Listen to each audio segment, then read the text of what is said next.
ध्यान से सुनेंगे सभी स्टूडेंट्स। जब 5 मार्क क्वेश्चन आ गया ना फिर पता लगना है आपको। Okay, listen to me carefully now. Methodology, those methods which are used by the scientists for the sequencing of the human genome project. In my previous video I have discussed the methods in English, but some of the things should not be clear to you, तो अभी मैं आपके अपनी language में बता रही हूँ, ध्यान से सुनेंगे। मैथडोलॉजी के अंदर ह्यूमन जीनोम प्रोजेक्ट जो है उसमें जीन्स की सीक्वेंसिंग के लिए साइंटिस्ट जो है उन्होंने 2 मेथड्स जो है वो यूज किए। ठीक है, there is one group of scientist का एक ग्रुप जो था उसका ये मानना था कि हमने क्या करना है, इंस्टेड ऑफ टेकिंग डीएनए, हमने डीएनए की जगह पे यहाँ पे किसको लेना है, मैसेंजर आरएनए को लेना है। और मैसेंजर आरएनए जो है, ठीक है, उसके ऊपर वो कहते हैं कि जो एक्सप्रेस्ड सीक्वेंसेस हैं, यानी मैसेंजर आरएनए जो है आफ्टर प्रोसेसिंग होने के बाद मैसेंजर आरएनए में सिर्फ और सिर्फ क्या प्रेजेंट होंगे, सभी बच्चों को मालूम है कि उसके अंदर सिर्फ एक्सॉन्स रह जाएंगे और एंट्रॉन्स जो है उनका रिमूवल हो चुका है। तो साइंटिस्ट जो है, एक ग्रुप ऑफ साइंटिस्ट है, उनका ये मानना था कि हम पूरा का पूरा डीएनए नहीं लेंगे, हम मैसेंजर आरएनए लेंगे और मैसेंजर आरएनए भी वो वाला लेंगे जिसकी प्रोसेसिंग हो चुकी है, यानी जिसमें सिर्फ क्या प्रेजेंट है, कोडिंग सीक्वेंसेस प्रेजेंट है। और उन कोडिंग सीक्वेंसेस के बेसिस पर हम जीन्स की लोकेशन का, स्ट्रक्चर का, फंक्शन का पता लगाएंगे। ठीक है, 3 चीजें पता लगानी थी उन्होंने कि पर्टिकुलर जीन कहाँ लोकेटेड है, उसका स्ट्रक्चर कैसा है और वो पर्टिकुलर बॉडी के अंदर क्या कैरेक्टरिस्टिक फंक्शन परफॉर्म करता है। तो ये तरीका फर्स्ट वाला था। सेकंड जो है उसमें उन्होंने क्या बोला, उन्होंने कहा कि हमें ये मालूम है कि मैसेंजर आरएनए जो है वो किसकी हेल्प से बना है, डीएनए की हेल्प से बना है। ऑलराइट, तो कहते हैं कि मैसेंजर आरएनए, अगर हम प्रोसेस्ड मैसेंजर आरएनए लेते हैं तो उसमें सिर्फ और सिर्फ क्या प्रेजेंट है, कोडिंग सीक्वेंसेस या एक्सॉन प्रेजेंट है और उसमें एंट्रॉन्स प्रेजेंट नहीं है। पर हमें ये तो नहीं ना मालूम कि इन एंट्रॉन्स का कोई रोल नहीं है, हो सकता है कि ये नॉन कोडिंग जो सीक्वेंसेस हैं वो भी कुछ इंपॉर्टेंट फंक्शन रखते हो। तो instead of taking the messenger RNA, we here have to consider the messenger RNA before processing. ठीक है, तो हम ऐसा मैसेंजर आरएनए लेंगे जिसमें दोनों तरह के सीक्वेंसेस होंगे, कोडिंग भी होने चाहिए और नॉन कोडिंग भी होने चाहिए, ताकि हमें ये पता लगा पाए कि नॉन कोडिंग सीक्वेंसेस कहीं कोई इंपॉर्टेंट फंक्शन तो नहीं रखते। तो इस तरह से जो पहला मेथड था जिसमें उन्होंने प्रोसेस्ड मैसेंजर आरएनए लिया विच कंटेन्स कोडिंग सीक्वेंसेस, उसको उन्होंने कहा एक्सप्रेस सीक्वेंस टैग्स। और जो सेकंड मेथड लिया जिसमें उन्होंने कोडिंग एंड नॉन कोडिंग दोनों को कंसीडर किया, that is known as the sequence annotation. Okay बेटे, अब देखो सिंपल सा प्रोसीजर है, उन्होंने कोई भी एक सेल सिलेक्ट कर लिया बॉडी में से और सबसे पहले उस सेल में से उन्होंने डीएनए को आइसोलेट किया। ठीक है, अब आपको मालूम है कि डीएनए कहाँ पर होगा, किसी भी सेल के अंदर एक न्यूक्लियस है, न्यूक्लियस के अंदर क्रोमोसोम है और क्रोमोसोम के अंदर क्या है, डीएनए प्रेजेंट है। पर ये डीएनए क्रोमोसोम में से अपने आप तो बाहर नहीं आएगा ना, तो फिर कहते हैं कि special type of enzymes use किए सेल वॉल के डिग्रेडेशन के लिए। इसके अलावा बाकी 2 अलग अलग तरह के कॉम्पोजिशन प्रेजेंट है सेल्स में, उन सभी को डिस्ट्रॉय करने वाले एंजाइम्स यूज किए और इस तरह से डीएनए को आइसोलेट कर लिया। और जो आइसोलेटेड डीएनए था उसका फिर क्या किया, फ्रेगमेंटेशन करवाना चाहते थे। ठीक है, उसको छोटे छोटे फ्रेगमेंट्स के फॉर्म में डिवाइड करना चाहते थे। And for this purpose what they have to use the technique of gel electrophoresis.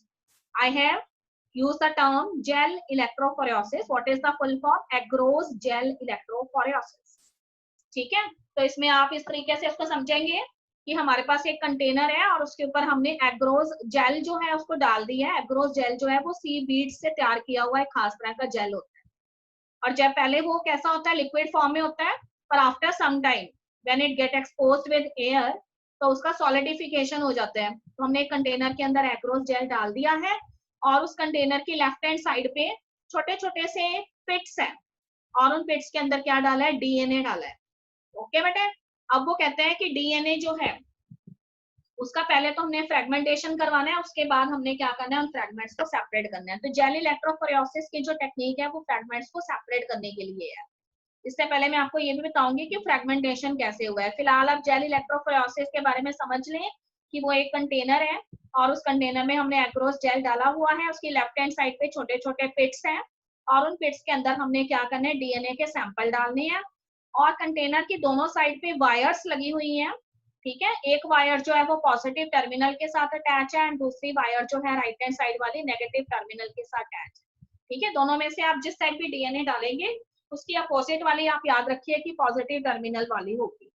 Okay बेटा, अब वो कहते हैं कि there are special type of enzymes and these enzymes are restriction endonucleases. हमारे पास खास तरह के एंजाइम है जिनका नाम है रिस्ट्रिक्शन एंडोन्यूक्लियसिस। तो डीएनए सैंपल जो है उसका हम पहले क्या करते हैं, उसके अंदर मिक्स कर देते हैं रिस्ट्रिक्शन एंडोन्यूक्लियसिस एंजाइम्स को, और वो रिस्ट्रिक्शन एंडोन्यूक्लियसिस एंजाइम क्या करते हैं, डीएनए पे present special type of basis जो हमको रिकॉग्नाइज कर लेते हैं, जिनको पैलिंड्रोमिक सीक्वेंसेस कहते हैं, और उन बेसिस को जैसे ही वो आइडेंटिफाई करते हैं तो वो डीएनए को बीच में से कट कर देते हैं। इस तरह से डीएनए की छोटी छोटी फ्रेगमेंट्स बन जाती है। अब ये जो फ्रेगमेंट्स बनी है उसको हमने क्या किया है, जो एग्रोस जेल का हमारा कंटेनर है उसके पिट्स के ऊपर लोड कर दिया। ठीक है बेटे, और वायर्स जो है उनको हमने क्या कर दिया, अटैच कर दिया। अब आपको मालूम है कि डीएनए पे कौन सा चार्ज है, नेगेटिव चार्ज है, तो इसलिए वो कहते हैं कि ये फ्रेगमेंट्स जो हैं, जो नेगेटिवली चार्ज फ्रेगमेंट्स हैं, ये पॉजिटिव टर्मिनल की तरफ मूव करेंगी। पर फ्रेगमेंट्स जो है वो अपनी डेंसिटी के अकॉर्डिंग वेरी कर सकती हैं। सम फ्रेगमेंट्स में बी द लाइटर वन और सम फ्रेगमेंट्स में बी द बल्की वन। तो कहते हैं कि इस हिसाब से जब हम एक्रोस जेल पे देखेंगे तो उस हिसाब से अलग अलग फ्रेगमेंट्स अपनी डेंसिटी के अकॉर्डिंग अरेंज हो जाएंगी। फिर हम क्या करेंगे इन फ्रेगमेंट्स को, ठीक है, जेल जो है उसमें से छोटे छोटे लॉग्स जो है उनको काट लेंगे और हर एक लॉग के ऊपर एक एक फ्रेगमेंट है। ठीक है, फिर उन्होंने क्या किया, एक टेक्निक यूज की और उस टेक्निक का नाम था PCR, that is polymerase chain reaction. और जो छोटी छोटी फ्रेगमेंट्स हमारे पास आई थी अब हम उनको बड़ा करना चाहते हैं। तो बड़ा करने के लिए वो कहता है कि ये फ्रेगमेंट्स जो है हमने क्या करनी है, इनको इनलार्ज करने के लिए इनका एम्प्लीफिकेशन करवाना है। और एम्प्लीफिकेशन हम कौन सी टेक्निक से करवाएंगे, polymerase chain reaction PCR technique से करवाएंगे। ठीक है, तो होस्ट ऑर्गेनिज्म जो है पहले उसके अंदर इनकी क्या करवा ली, क्लोनिंग करवा ली। कोई भी होस्ट ऑर्गेनिज्म सिलेक्ट किया उसके अंदर ये फ्रेगमेंट्स जो है इनके ज्यादा नंबर ऑब्टेन करने के लिए, क्लोन्स बनाने के लिए हमने उसे होस्ट ऑर्गेनिज्म में डाल दिया। अभी सभी स्टूडेंट सोच रहे होंगे कि वो डीएनए फ्रेगमेंट होस्ट में अपने आप कैसे चले जाएंगी, तो इसलिए वो कहते हैं कि उसके लिए उनके पास क्या थे, वेक्टर्स थे। तो आपको मालूम है we have learned one term in class 11, plasmid. What is plasmid? Plasmid are the circular DNAs that are floating in the cytoplasm of prokaryotic cell and these are different from the genomic DNA। ठीक है, एक तो nucleus के अंदर DNA होता है और एक न्यूक्लियर मटेरियल के बाहर सर्कुलर डीएनए होते हैं। बैक्टीरियल सेल में या प्रोकैरियोटिक सेल में इन्हें प्लाज्मिड कहते हैं।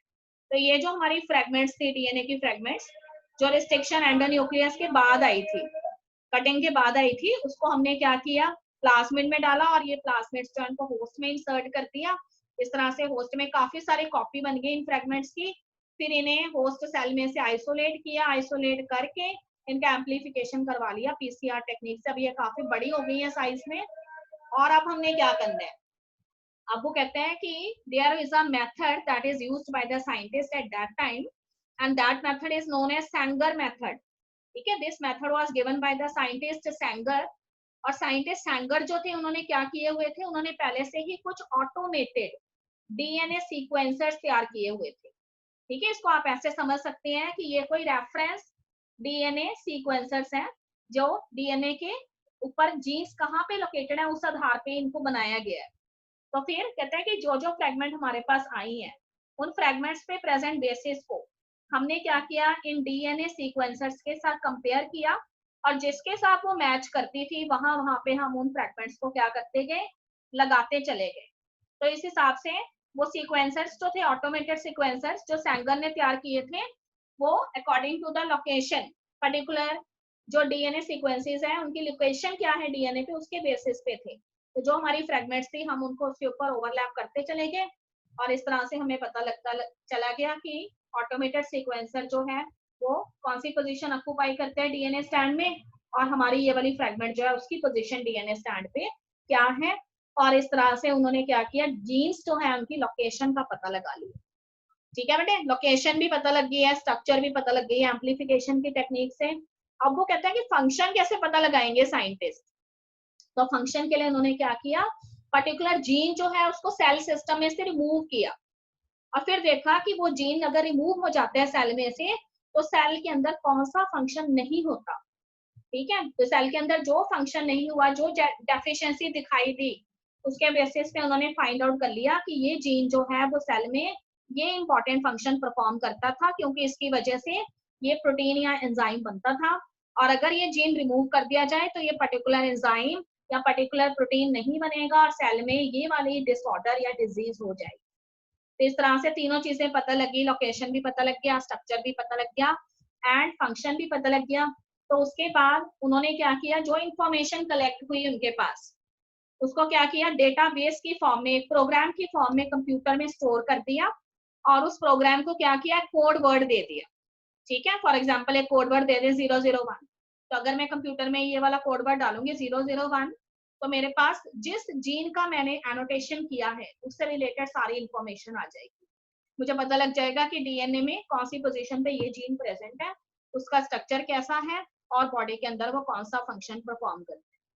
तो इस तरीके से उन्होंने पर्टिकुलर ऑर्गेनिज्म में प्रेजेंट सारे के सारे क्रोमोसोम्स जो हैं उनमें जितने भी जीन्स थे उन सारे के सारे जीन्स जो है उनका क्या कर लिया, एनोटेशन कर लिया। Annotation means complete address about the particular gene, और इस तरह से सारे जीन्स की सीक्वेंसिंग जो है उसको कंप्लीट किया।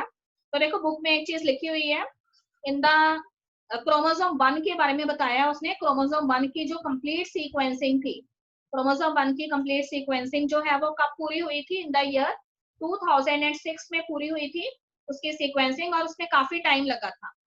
और जबकि chromosome X Y and other जो 22 क्रोमोसोम्स थे उनकी सीक्वेंसिंग जो है वो जल्दी हो गई थी, ठीक है बेटे। तो यहाँ पे देखो दोनों मेथड्स के सिर्फ नाम दिए हुए हैं स्लाइड के अंदर। पहला मेथड एक्सप्रेस सीक्वेंस टैग्स था एंड दूसरा मेथड जो है वो सीक्वेंस एनोटेशन। यहाँ तक क्लियर है बेटे सभी स्टूडेंट्स को? Yes ma'am. कोई प्रॉब्लम तो नहीं ना? नो। ओके, ये वाला टॉपिक हम लेंगे कुछ टाइम में, पर इससे पहले सेलेंट फीचर मैंने आपको बता दिए थे वीडियो के अंदर, अगर आपने सुने हुए हैं। उसके बेसिस पे उन्हें क्या इंफॉर्मेशन मिली थी, वही सेलेंट फीचर्स हैं ह्यूमन जीनोम प्रोजेक्ट के। तो नंबर 1 कि ह्यूमन जीनोम जो है, ह्यूमन जीनोम जो है उसके अंदर वो कहते हैं कि कितने मिलियन बेस पेयर्स जो है वो प्रेजेंट थे, साइंटिस्ट को पता लगे। तो that is 3,164.7 million base pairs are there, alright बेटे। और एवरेज जीन जो है, ठीक है, उसमें वो कहते हैं कि लगभग कितने बेसिस देखे गए, 3000 बेसिस देखे गए। पर सभी जीन्स जो है उनका साइज एक जैसा नहीं था, साइज के अकॉर्डिंग वो वेरिएशंस करते थे, ठीक है। तो लार्जेस्ट जीन का यहाँ पे नाम बताया हुआ है इसमें, dystrophin is the largest gene, और उसमें कितने बेसिस थे, तो 2.4 मिलियन बेसिस जो है डिस्ट्रोफिन के अंदर देखे गए, ठीक है। फिर कहता है कि टोटल नंबर ऑफ जीन्स का जो एस्टिमेशन लगाया गया साइंटिस्ट के द्वारा वो था कि 80,000 से लेके 1 लाख से भी अबव जीन्स हो सकते हैं, पर ऐसा नहीं हुआ। जब उन्होंने इन्वेस्टिगेशन की तो उन्हें कितने जीन्स मिले, लगभग 30,000 जीन्स ही मिले, ठीक है बेटे। फिर कहते हैं कि काफी सारे जीन्स, लगभग 50% जीन्स जो है उनका फंक्शन साइंटिस्ट को नोन नहीं था, it is not known to the scientist. और out of all of these genes scientist को ये भी पता लगा कि 2% जीन्स ही ऐसे हैं जो क्या बनाते हैं, प्रोटीन्स बनाते हैं। बाकी जीन्स के क्या फंक्शन है, that is not thoroughly understand by the science, okay बेटा। फिर एक चीज बताई है कि ह्यूमन जीनोम जो है उसका पूरा स्टडी करने के बाद साइंटिस्ट को ये पता लगा कि डीएनए स्ट्रैंड में कुछ डीएनए सीक्वेंसेस ऐसे हैं जो बार बार अपने आप को रिपीट कर रहे हैं, और वो 1000 to 100 कॉपीज की फॉर्म में अपने आप को रिपीट करते हैं। और इस तरह के जो स्ट्रैंड हैं डीएनए के, ठीक है, रेपिटेटिव डीएनए का नाम दिया गया इन strands. These are the short stretch of the DNA which repeated themselves again and again in the copies of 100 or thousands. So these are known as the repetitive DNAs. ठीक है बेटे। उसके बाद उसने ये बताया कि रेपिटेटिव डीएनए का यहाँ पे यूज क्या है। ये रेपिटेटिव डीएनए कोई प्रोटीन के लिए कोड नहीं करते हैं, ठीक है। इसके अंदर डीएनए के बेसिस एक स्पेसिफिक सीक्वेंस में रिपीट हो रहे हैं बार बार। फॉर एग्जाम्पल अगर मैं बात करती हूँ कि मेरा कोई क्रोमोसोम है और उस क्रोमोसोम के अंदर बेसिस जो है उनके रिपीट होने का तरीका ये है, ठीक है, मेरे बेसिस ऐसे रिपीट हो रहे हैं ए बी बी सी सी, और किसी दूसरे स्टूडेंट के क्रोमोसोम के अंदर वो बेसिस ऐसे रिपीट हो रहे हैं A then B B B then C C C, किसी के अंदर 4 कॉपीज की फॉर्म में रिपीट हो सकते हैं, तो इन्हें रेपिटेटिव डीएनए बोला गया, ठीक है बेटे। फिर कहते हैं कि क्रोमोसोम 1 जो है उसमें सबसे ज्यादा जीन्स देखे गए, कितने जीन्स देखे गए, तो 2968 जीन्स देखे गए, और वाई क्रोमोसोम जो है उसमें सबसे कम जीन्स देखे गए और उसमें कितने थे, सिर्फ 231 थे। इसके अलावा साइंटिस्ट जो है उन्होंने ये भी कहा कि रेपिटेटिव डीएनए के बेसिस पे हम क्रोमोसोम जो है उसके स्ट्रक्चर का भी पता लगा सकते हैं। क्रोमोसोम्स जो है वो कैसे मूवमेंट करते हैं सेल डिवीजन में, उसके बारे में भी हमें इंफॉर्मेशन मिलती है, और क्रोमोसोम्स का एवोल्यूशन कैसे हुआ उसके बारे में भी हमें जानकारी मिलती है। ओके बेटे, लास्ट में उसने एक वर्ड यूज किया स्निप्स। What is snips? तो कहते हैं कि कई जगह पर डीएनए जो है उसके अंदर ऐसे बेस सीक्वेंसेस देखे गए जिसमें out of the triplet basis का एक कोडॉन होता है ना, तो उसमें से एक बेस जो है उसके बेसिस पे डिफरेंसेस नजर आए। ठीक है, तो वन बेस वाले, सिंगल बेस डिफरेंसेस वाले in short stretches of DNA को क्या बोला गया? स्निप्स बोला गया। It is known as SNPs. Alright बेटे, सिंगल न्यूक्लियोटाइड पॉलीमॉर्फिज्म। तो ये चीजें जो है वो सेलेंट फीचर्स में आ जाएंगी। अब वो कहते हैं कि इसके बेसिस पे जो है, पहले तो क्या होता था कि कोई एक जीन जो है उसके अंदर कोई प्रॉब्लम आई है, तो साइंटिस्ट जो है वो दैट पर्टिकुलर जीन जो है उसको स्टडी करते थे, और उसके लिए उन्हें काफी टाइम लगता था। पर अब क्योंकि साइंटिस्ट जो है उन्होंने होल जीनोम के बारे में पता लगा लिया है, तो whenever there is any disorder or disease in any characteristic gene, ठीक है, तो ये पर्टिकुलर जो डिजीज है उसका डायग्नोसिस जो है वो आज के टाइम में बहुत ही आसान हो गया है।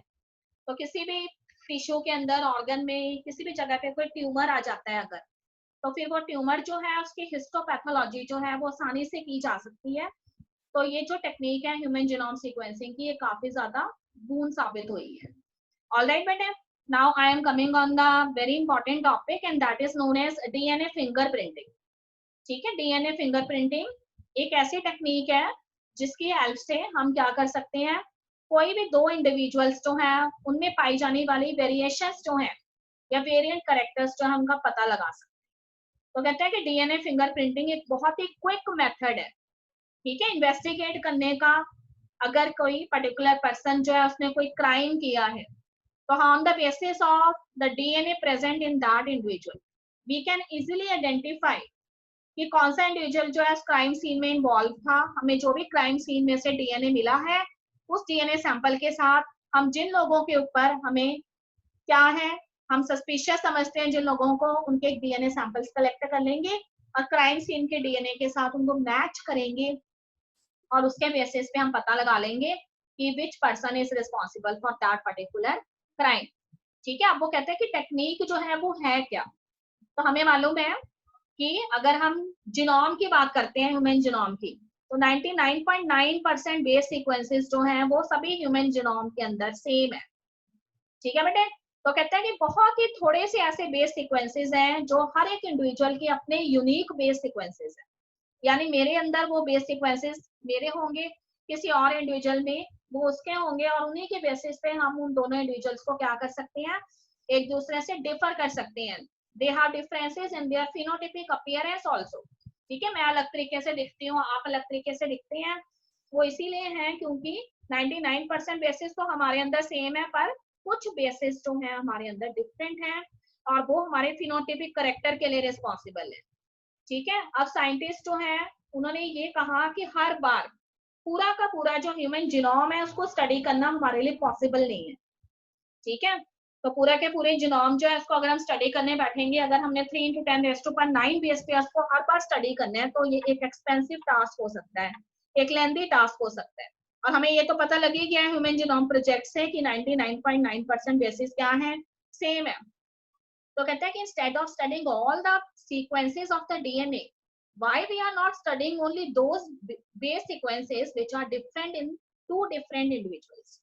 ठीक है, तो बाकी सारे बेसिस को छोड़ दें और सिर्फ उन बेसिस को स्टडी करें जो कि दो इंडिविजुअल्स के अंदर डिफरेंट है। ठीक है, अब वो कहते हैं कि कैसे पता लगाएंगे कि डिफरेंट वाले बेसिस कौन से हैं।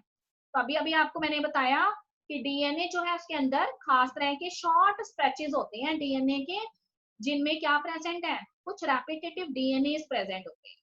ये रेपिटेटिव बेसिस जो है उनकी खास पहचान है, वो हर एक क्रोमोसोम में अलग अलग तरीके से रिपीट होते हैं, हर एक इंडिविजुअल के क्रोमोसोम में।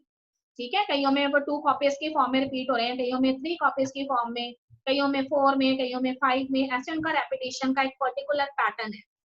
ठीक है, फॉर एग्जाम्पल मेरे क्रोमोसोम जो है वो ए बी बी सी सी ऐसे रिपीट हो रहे हो, ठीक है, नंदनी के A B B B C ऐसे रिपीट हो रहे हो, और तुषिता के और डिफर कर रहे हैं A B B B B ma'am ऐसे, ठीक है बेटे। हाँ जी नंदनी क्या हुआ? मैम अगर क्रोमोसोम सेम है किसी एक्सटेंट तक और बीच में वेरिएंट है तो फिर हमें पता कैसे चलेगा? इतने सारे बेस पेयर्स और क्रोमोसोम्स और देखो उसकी बेटा रीडिंग होती है। सारे क्रोमोसोम जो है वो टोटल है कितने, 23 है ना अपने पास। यस तो यस। हमने हमने क्या करना है, उन सभी क्रोमोसोम्स में प्रेजेंट जो रेपिटेटिव बेसिस है ना उनका पता लगाना है, और उनको हमने क्या करना है, एक ऑटो रेडियोग्राफिक टेक्निक होती है, जैसे एक्सरे लेते हैं ना किसी पर्सन का, उसी तरीके से हमारे पास एक टेक्निक है जिसे हम ऑटो रेडियोग्राफी कहते हैं।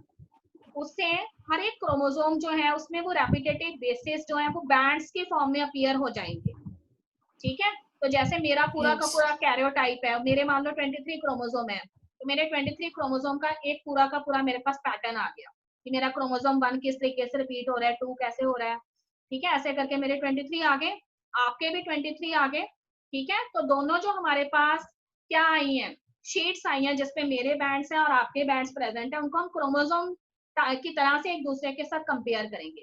मैं देखूंगी मेरा क्रोमोसोम 1 आपके क्रोमोसोम 1 से कैसे डिफर कर रहा है, ठीक है, उसमें कौन से बैंड प्रेजेंट है, आप में बैंड्स के रेपिटेशन का क्या तरीका है, उसी तरह से बाकी सारे क्रोमोसोम्स को भी कंपेयर कर लेंगे। तो अगर हम दोनों में से किसी एक का डीएनए जो है वो क्राइम सीन पे मौजूद है, ठीक है, आपको अननोन डीएनए सैंपल है ना, हमें तो नहीं मालूम किसका है, तो हम क्या करेंगे, जो हमारे पास ऑप्टेन पैटर्न है उसके साथ उस डीएनए के भी हमने क्या करनी है, बैंड ऑप्टेन कर लेने हैं, और फिर चेक करने हैं कि वो मेरे साथ मैच कर रहे हैं कि आपके साथ मैच कर रहे हैं, और फिर देख लेना है जिस भी पर्सन का वो डीएनए होगा उसमें सारे के सारे क्रोमोसोम्स के अंदर प्रेजेंट बैंड्स एक जैसे होंगे, तो हमें पता लग जाएगा कि ये डीएनए जो है वो सो एंड सो पर्सन जो है उसका है, और इस तरीके से उसमें रेपिटेटिव सीक्वेंसेस जो है उनका पैटर्न सेम होगा।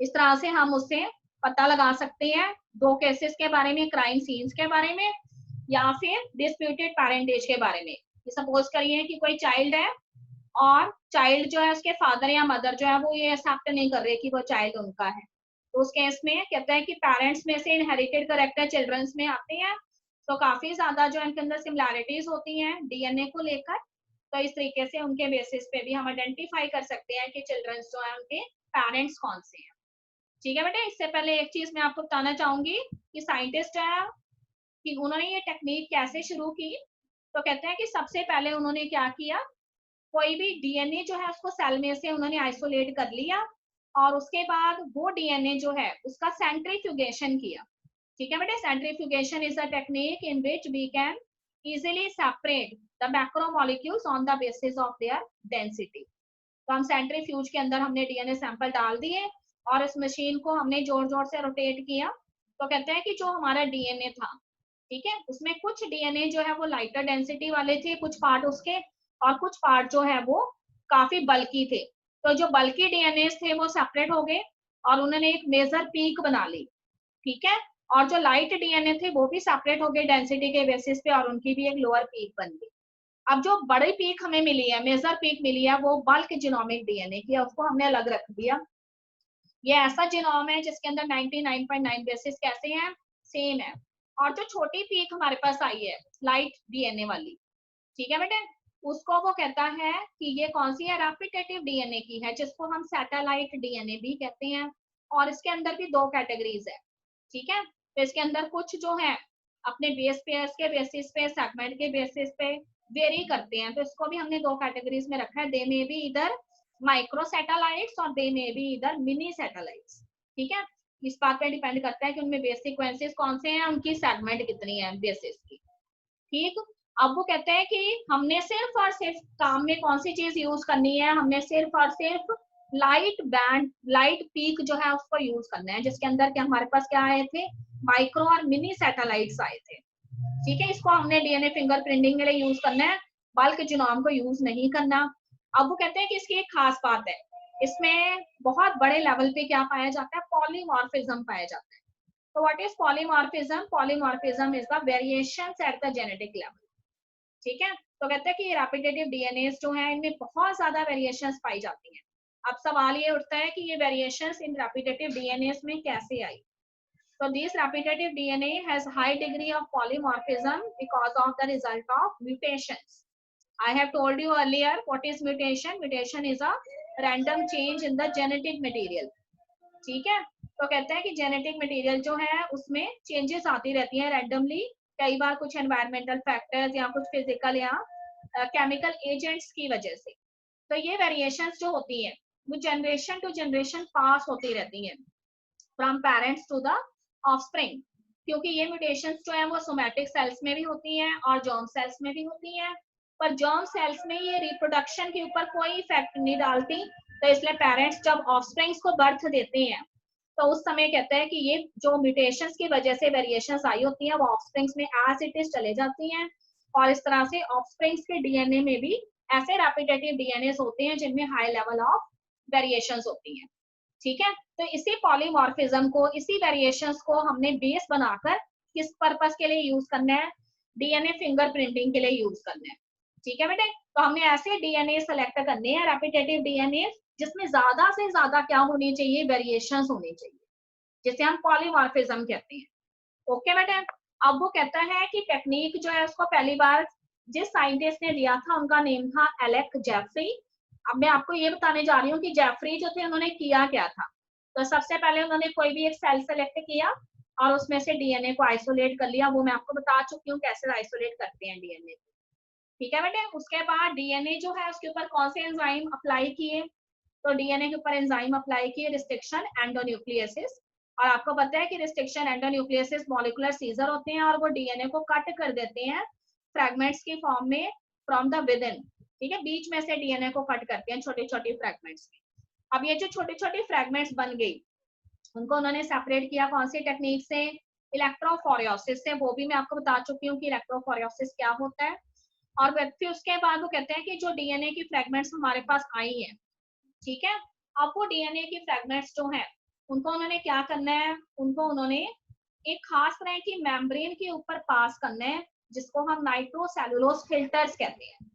ठीक है बेटे, तो ये तो मैं बात कर रही हूँ किसके बारे में, अपने डीएनए के बारे में बात कर रही हूँ। उसी तरह से मेरी तरह एक और इंडिविजुअल है, उसका भी डीएनए है, और हम दोनों का डीएनए जो है वो जो सैंपल डीएनए मिला है उसके साथ मैच करता है या नहीं, ये पता लगाना चाहते हैं। तो देखो अपने डीएनए के लिए तो मैंने ये प्रोसीजर अपना लिया, आइसोलेशन कर लिया डीएनए का, देन फ्रैगमेंट्स ऑब्टेन कर लिए रिस्ट्रिक्शन एंडोन्यूक्लियोसिस से, फ्रैगमेंट्स का सेपरेशन कर लिया एग्रोस जेल टेक्निक से, और उसके बाद जो फ्रैगमेंट मेरी बनी है उसको किसमें डाल दिया, एक मेम्ब्रेन लाइक कंटेनर के ऊपर डाल दिया जिसमें नाइट्रोसेलुलोज फिल्टर्स लगे हुए हैं, और उसके ऊपर मेरी सारी फ्रैगमेंट्स जो है वो आ गई। ठीक है बेटे, अब वो कहता है कि ये जो फ्रैगमेंट्स हैं जिस डीएनए के ऊपर हम रिसर्च कर रहे हैं, जिसको हम पता लगा रहे हैं कि ये डीएनए किसके साथ मैच करता है, उसके लिए भी हमने ये सारे स्टेप्स अपनाने हैं। ठीक है, तो मेरा डीएनए जो है उसको तो नाइट्रोसेलुलोज फिल्टर पे डाल दिया है।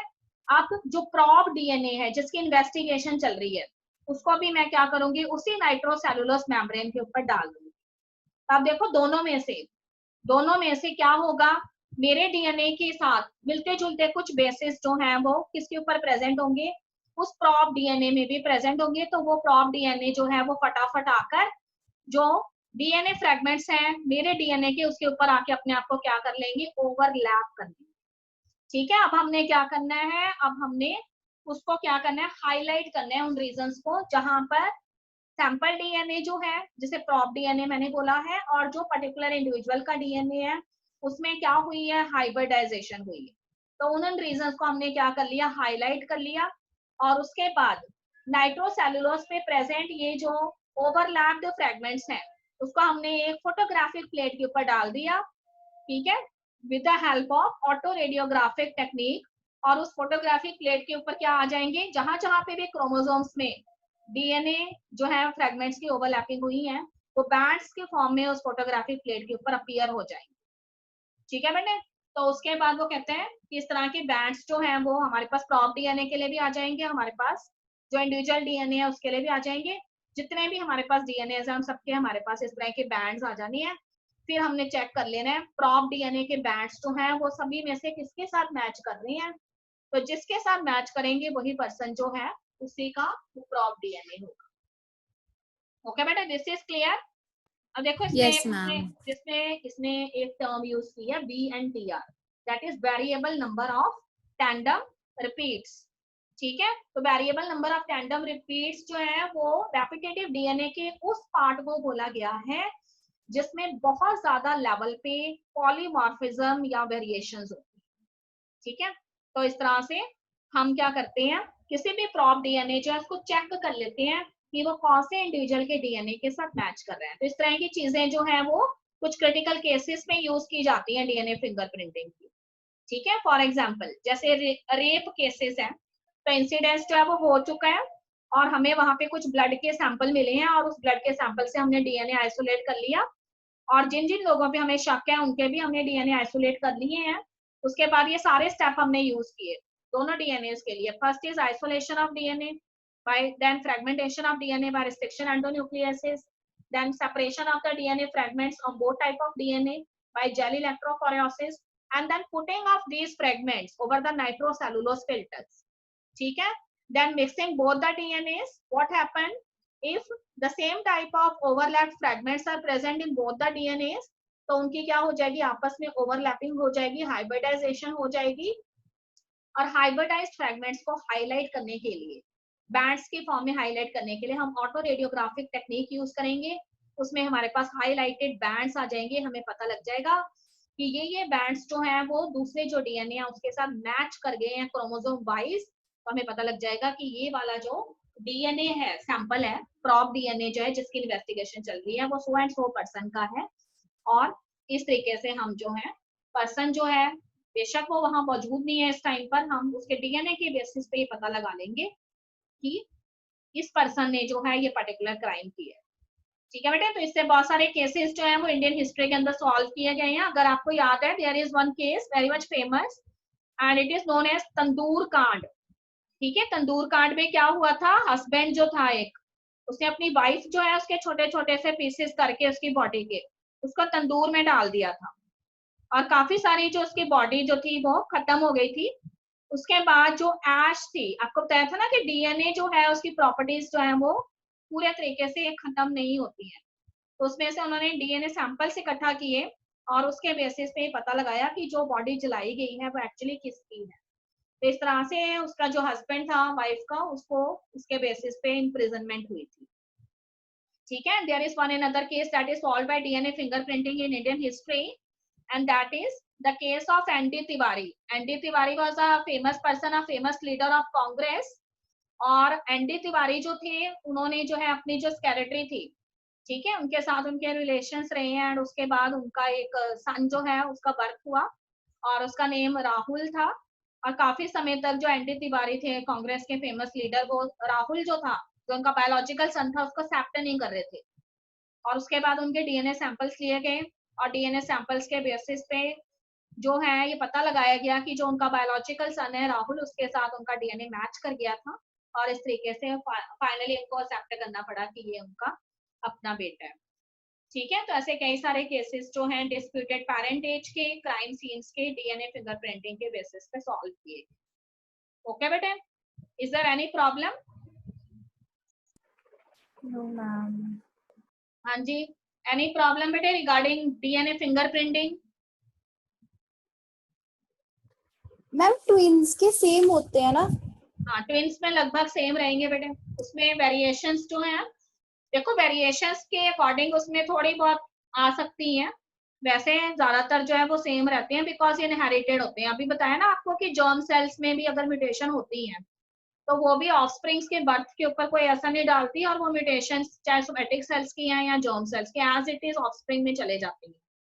तो अगर वो आइडेंटिकल ट्विन्स हैं तो उस केस में उनके अंदर बहुत ही कम माइनर वेरिएशंस हो सकती हैं। वो माइनर वेरिएशंस भी सिर्फ एनवायरमेंटल फैक्टर्स की वजह से आएंगी या किस तरीके से जो है उनका अपलिफ्टमेंट हुआ है उसके बेसिस पे। ठीक है, ओके बेटे, अब इसको आज ही पढ़ लेंगे सभी स्टूडेंट्स। अभी आप पढ़ लेंगे तो जो भी चीजें मैंने आपको बताई हैं वो आपको एकदम से माइंड में आ जाएंगे। And there is one diagram also given on page number 123, figure number 6.16। ठीक है बेटे, उसमें नीचे देखो तुम्हें डायग्राम में नजर आ रहे हैं, बैंड्स नजर आ रहे हैं। तो उसने 3 यहाँ पे इंडिविजुअल शो किए हैं, ए बी एंड सी जो है यहाँ पे प्रॉप डीएनए का बैंड है, और ए और बी जो है वो 2 इंडिविजुअल्स के डीएनए यहाँ पे लिए गए हैं, उनके बैंड्स हैं ऑटो रेडियोग्राफी से फोटोग्राफी प्लेट पे लिए गए हैं। अब देखो सी वाला जो है वो किसके साथ मैच कर रहा है, तो अगर हम ध्यान से देखेंगे तो सी जो प्रॉप डीएनए है उसके जो बैंड्स हैं वो सैंपल नंबर बी के साथ मैच कर रहे हैं। इसका मतलब बी वाला जो इंडिविजुअल है वो इस क्राइम सीन के अंदर रिस्पॉन्सिबल है। तो इस तरीके से हम स्टेप सेम रखते हैं, चाहे हम प्रॉप डीएनए के लिए कर रहे हैं, चाहे हम सस्पेक्ट डीएनए के लिए कर रहे हैं, स्टेप्स हमारे सेम रहेंगे। बाद में हमने हाइब्रिडाइजेशन करवा के ओवरलैपिंग चेक करनी है, जिसके साथ हाइब्रिडाइज्ड हो गई है, ज्यादा से ज्यादा बैंड्स मिल गए हैं, वही पर्सन जो है वो उस केस में इन्वॉल्व होगा। और ये टेक्निक जो है विद इन 2 to 4 मिनट्स के अंदर हो जाती है, इतना क्विक मेथड है ये। ठीक है बेटे, एडवांटेज इसको किसकी है, रैपिटेटिव जो डीएनए बेसिस है उसकी है। अगर हम पूरा डीएनए स्टडी करने बैठते तो उसमें बहुत टाइम लग जाता। आपने सारे डीएनए को छोड़ दिया बिकॉज उसमें 99.9 बेसिस तो सेम है ना, सिर्फ उसके अंदर कुछ ऐसे बेसिस हैं जो डिफर करते हैं और वही रैपिटेटिव डीएनए है। तो बाकी को क्यों लेना है, सिर्फ रैपिटेटिव डीएनए लेंगे और उसके बैंड्स ऑब्टेन कर लेंगे एंड चेक कर लेंगे सभी के रैपिटेटिव डीएनए के बैंड्स को आपस में, जिसके क्रोमोसोम के सारे बैंड आपस में मैच कर गए हैं, that is the person who is responsible. Okay बेटे, ऑल राइट। Yes ma'am. अब इसके एनसीईआरटी क्वेश्चन सभी बच्चों ने सॉल्व करने की कोशिश करनी है। इसके एनसीईआरटी क्वेश्चन बहुत इंपॉर्टेंट है और बिल्कुल सीधे नहीं है। ठीक है, तो इसकी एक पीडीएफ फाइल आपको मिल जाएगी आंसर्स की, उन आंसर्स के बेसिस पे आपने इसको अच्छे से स्टडी करना है, इसमें से पीछे से काफी सारे क्वेश्चन आ जाए। ठीक है बेटा, छोड़ने नहीं है एनसीईआरटी क्वेश्चन, क्योंकि बोर्ड के अंदर हमें एनसीईआरटी क्वेश्चन डायरेक्ट आएंगे पेपर के अंदर, इवन उसकी लैंग्वेज भी चेंज नहीं होगी। All right, any question from your side? After this we will start the chapter diseases, common diseases वाला जो चैप्टर है। ठीक है, एवोल्यूशन ऑमिट हो गया, एवोल्यूशन को छोड़ देंगे और हेल्थ वाले चैप्टर पे हम आएंगे इसके बाद।